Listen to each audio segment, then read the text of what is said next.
Hello students, कैसे हैं आप बच्चों। बहुत से बच्चे 9th क्लास के जीमेल पे ये प्रश्न पूछ रहे हैं कि मैम कौन से गद्यांश हमको करने हैं, मुझे गद्यांश समझ में नहीं आ रहा है। तो बच्चों, जो आपकी वर्कबुक है यानी कि जो आपकी ये जिसमें आपके क्वेश्चन आंसर दिए हुए हैं, प्रश्न उत्तर दिए हुए हैं, उसमें से आपको जो अवतरणों पे आधारित प्रश्न हैं वो गद्यांश करने हैं। जैसे मैं आपको होमवर्क में देती हूँ गृह कार्य में कि आप लोग गद्यांश 1, गद्यांश 2, गद्यांश 3 के चारों प्रश्नों का उत्तर कीजिए।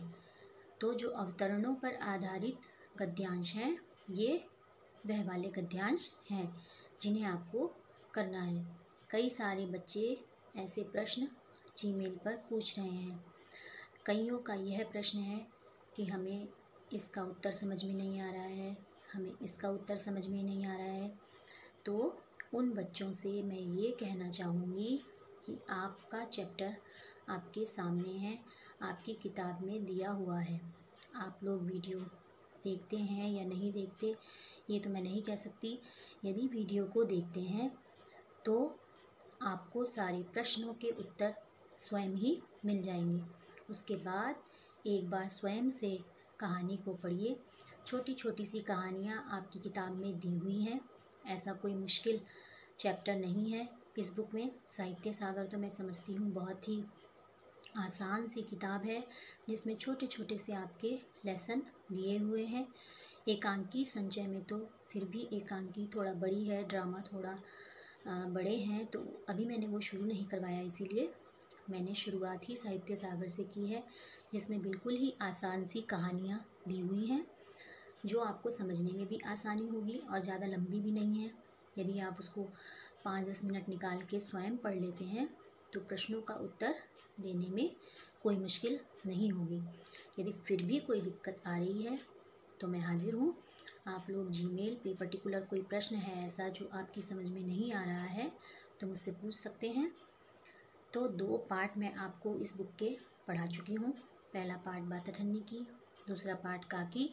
उसी क्रम में मैं आज आपका तीसरा पार्ट महायज्ञ का पुरस्कार शुरू करवाने जा रही हूँ। मेरी आपसे रिक्वेस्ट है कि आप लोग वीडियो ज़रूर देखें और बहुत ही कम संख्या में बच्चे अपना गृह कार्य भेज रहे हैं। सभी से मेरा अनुरोध है, बार बार अनुरोध कर रही हूँ कि आप लोग समय से गृह कार्य कीजिए और समय से उसको भेजिए। जब तक ये आदत नहीं डालेंगे तब तक आप किसी भी काम में रेगुलर नहीं होंगे।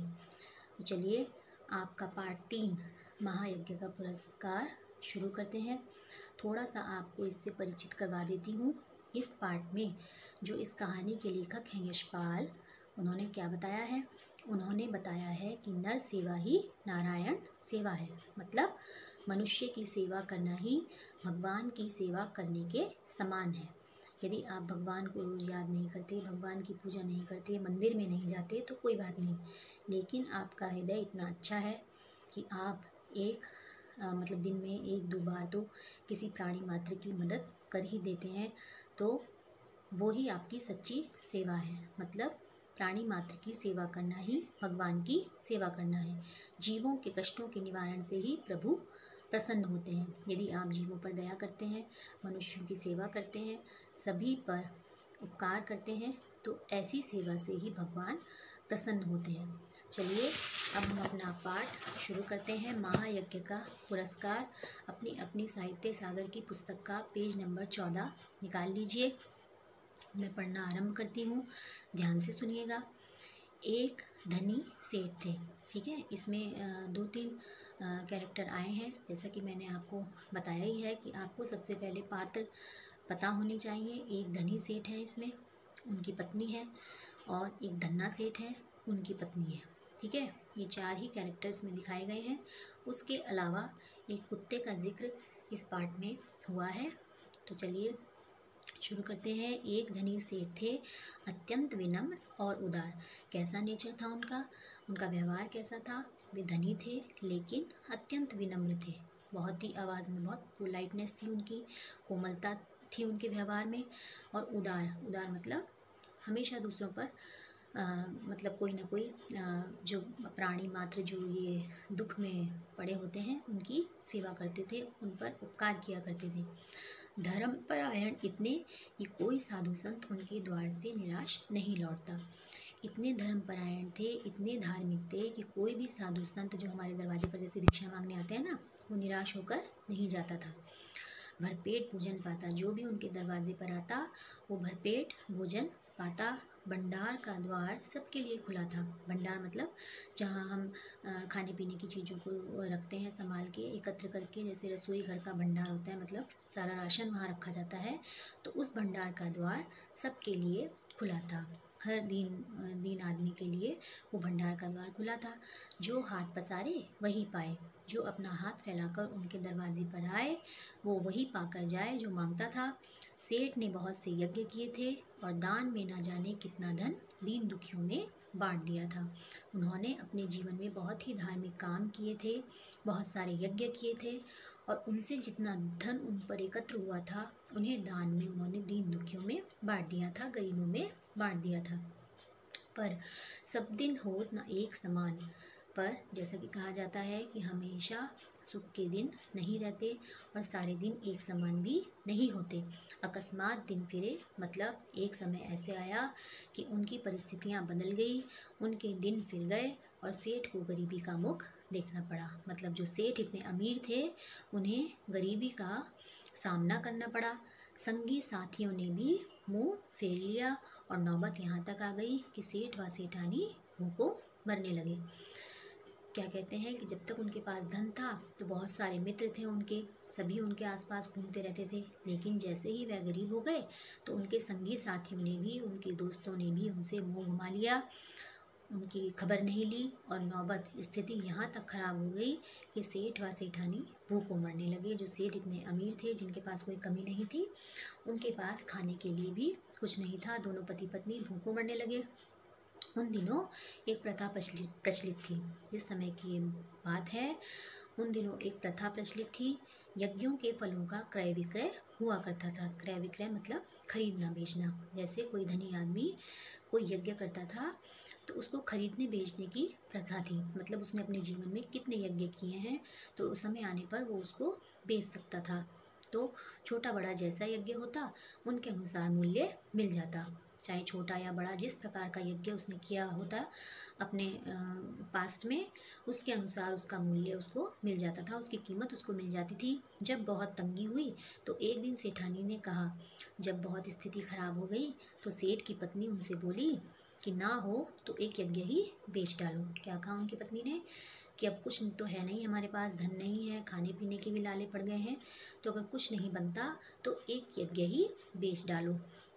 सुनकर पहले तो सेठ बहुत दुखी हुए, मतलब उनको अच्छा नहीं लगा, बहुत परेशान हुए वो, पर बाद में अपनी तंगी का विचार कर वो एक यज्ञ बेचने के लिए तैयार हो गए। सेठ के यहाँ से 10-12 कोस की दूरी पर कुंदनपुर नाम का एक नगर था। उनके घर से 10-12 कोस की दूरी पर एक नगर था जिसका नाम कुंदनपुर था, जिसमें एक बहुत बड़े सेठ रहते थे। लोग उन्हें धन्ना सेठ कहते थे। धन्ना सेठ के नाम से लोग उन्हें पुकारते थे। यह अफवाह थी, मतलब ये अफवाह उड़ी हुई थी कि उनकी सेठानी यानी कि जो धन्ना सेठ की पत्नी है उन्हें कोई दैवी शक्ति प्राप्त है, जिससे वह तीनों लोगों की बात जान लेती है। ऐसा कहा जाता था उनकी पत्नी के बारे में कि उनको कोई दैवी शक्ति, मतलब भगवान की ऐसी कोई कृपा प्राप्त है उन्हें कि वो पहले ही सारी बातों को जान लेती हैं जो संसार में घटित होने वाला है। धन की उनके पास कोई कमी न थी, पैसों की जो है उनके पास कोई कमी न थी। विपदग्रस्त सेठ ने, विपदग्रस्त मतलब विपत्ति में फंसे, मुसीबत में पड़े हुए सेठ ने उन्हीं के हाथ एक यज्ञ बेचने का विचार किया। सेठ जी ने सोचा कि मैं उन्हीं के हाथ एक यज्ञ बेच आता हूँ।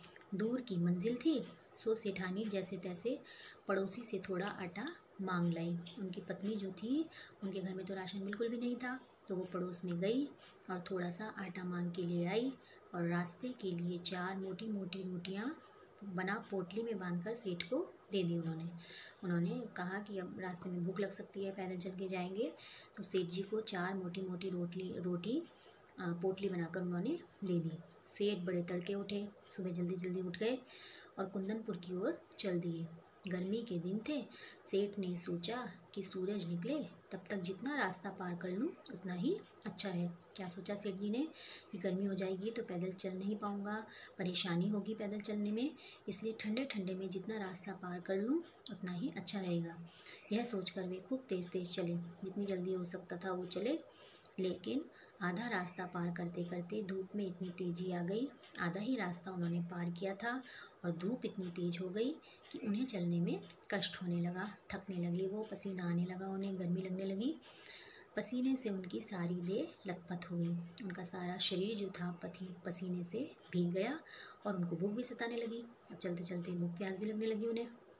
सामने वृक्षों का एक कुंज और कुआं देखकर सेठ ने विचार किया। सामने ही उन्होंने देखा वृक्षों का एक कुंज, मतलब बहुत सारे वृक्ष, मतलब एक छायादार वृक्ष देखा उन्होंने, और पास ही उन्हें कुआं भी दिखाई दिया। उन्होंने सोचा कि यहाँ थोड़ी देर रुककर भोजन और विश्राम कर लेना चाहिए। उन्होंने सोचा यह जगह बिल्कुल ठीक है और यहाँ थोड़ी देर रुककर भोजन और विश्राम कर लेता हूँ। फिर वो धीरे से उस कुंज की ओर बढ़े। पोटली से लोटा और डोर निकाला उन्होंने अपनी पोटली से, कुएं से पानी खींचा और अपने हाथ पैर धोए। उसके बाद एक लोटा पानी ले एक पेड़ के नीचे आ बैठे और खाने के लिए रोटी निकालकर तोड़ने ही वाले थे कि क्या देखते हैं, जैसे ही उन्होंने अपनी रोटियां खोली, एक निवाला तोड़कर मुंह में डालने ही वाले थे तो सामने क्या देखते हैं, निकट ही यानी कि पास में ही कोई हाथ भर की दूरी पर, उनसे कोई मतलब थोड़ी सी दूरी पर एक कुत्ता पड़ा छटपटा रहा है। उन्होंने देखा कि एक कुत्ता जो है वो तिलमिला रहा है, बेचैन हो रहा है। बेचारे का पेट कमर से लगा था, मतलब वो इतना कमज़ोर, इतना दुर्बल था कि उसका पेट जो है वो चिपक गया था बिल्कुल। सेठ को रोटी खोलते देख वह बार बार गर्दन उठाता।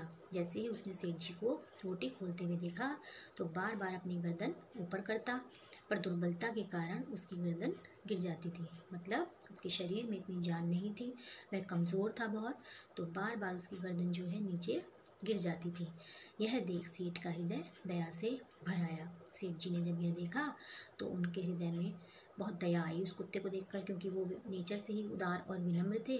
तो कहते हैं बेचारे को कई दिन से खाना नहीं मिला दिखता है। कुत्ते को देखकर सोचते हैं कि शायद इस कुत्ते को बहुत दिनों से खाना नहीं मिला है, तभी तो इसकी यह हालत हो गई है। अब सेठ ने एक रोटी उठाई और टुकड़े टुकड़े कर कुत्ते के सामने डाल दी। उन्होंने एक रोटी के टुकड़े टुकड़े किए और कुत्ते के सामने डाल दिया। कुत्ता भूखा तो था ही, धीरे धीरे सारी रोटी खा गया।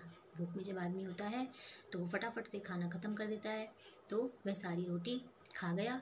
अब उसके शरीर में थोड़ी जान आती दिखाई दी। जब उसने वो एक रोटी खाई तो उसका शरीर थोड़ा सा बलशाली हो गया, उसमें शक्ति आ गई। वह मुंह उठाकर सेठ की ओर देखने लगा। मुंह उठाकर जब वो सेठ की ओर देख रहा था तो इसका क्या मतलब है कि उसको अभी और भूख लगी थी। उसकी आंखों में कृतज्ञता थी। कृतज्ञता मतलब जब हम किसी को उसका उपकार मानने के लिए धन्यवाद दे रहे होते हैं, मतलब उसकी आंखों में सेठ जी को धन्यवाद दे रहा था वो कि उन्होंने उसको एक रोटी खिलाई। सेठ ने सोचा कि एक रोटी इसे और खिला दूँ तो फिर चलने फिरने योग्य हो जाएगा। अब सेठ जी ने सोचा कि एक रोटी इसको और दे देता हूँ तो शायद इसमें चलने फिरने की शक्ति आ जाएगी। यह सोचकर सेठ ने एक और रोटी टुकड़े कर करके उसको खिला दी। एक रोटी के और टुकड़े किए और उसको खिला दिया। 2 रोटियां खाने के बाद कुत्ते के शरीर में शक्ति आ गई और वह खिसकता खिसकता सेठ के समीप आ गया। इतनी शक्ति आ गई कि वो थोड़ा खिसक खिसक कर सेठ जी के पास आ गया। सेठ ने देखा कि अभी भी वह अच्छी तरह चल नहीं पा रहा है। सेठ जी ने देखा कि अभी भी उसकी हालत इतनी अच्छी नहीं हुई है, वह अच्छे से चल नहीं पा रहा है और आसपास कोई बस्ती भी नहीं दिखाई दे रही थी। सेठ ने सोचा एक रोटी इसे और दे दूं तो फिर यह अच्छी तरह चल फिर सकेगा। अब सेठ जी ने सोचा कि एक रोटी और खिला देता हूँ तो ये अच्छी तरह से चलने फिरने लग जाएगा। मेरा क्या है, जैसे 2 खाई वैसे 1, 2 तो उसको खिला ही चुके थे। तो कहते हैं कि मेरा क्या है, जैसे 2 खा रहा था वैसे 1 ही खा लूँगा, थोड़ी देर में कुंदनपुर पहुँच ही जाऊँगा। सेठ ने तीसरी रोटी उठाई और कुत्ते को खिला दी। अब एक ही रोटी बची, उसे लेकर वे स्वयं खाने ही वाले थे। सोचा कि एक रोटी तो मैं खा ही लेता हूँ कि सेठ ने देखा कि कुत्ते की आंखें अभी भी उनकी ओर जमी हैं। उन्होंने देखा कि वह कुत्ता तो अभी भी उन्हें ही ताक रहा है, मतलब उसे और रोटी चाहिए, उसे और भूख लगी है। उन आँखों में करुण याचना है। कुत्ते की आंखों में याचना मतलब वह प्रार्थना कर रहा है, उनसे उस रोटी को भी मांग रहा है। तो बच्चों 2 पेज मैंने आपको पढ़ाए हैं, 14 और 15। चैप्टर का नाम क्या था? महायज्ञ का पुरस्कार। इस वीडियो को ज़रूर देखिए, थोड़ा सा समझने की कोशिश कीजिए और एक बार जहाँ तक पढ़ाया है उसको दोहराना अवश्य है, तभी आप अपने प्रश्नों का उत्तर आसानी से और सही ढंग से लिख पाएंगे। मेरी आपसे गुजारिश है कि वीडियो ज़रूर देखें और समय से काम को जीमेल करें। धन्यवाद।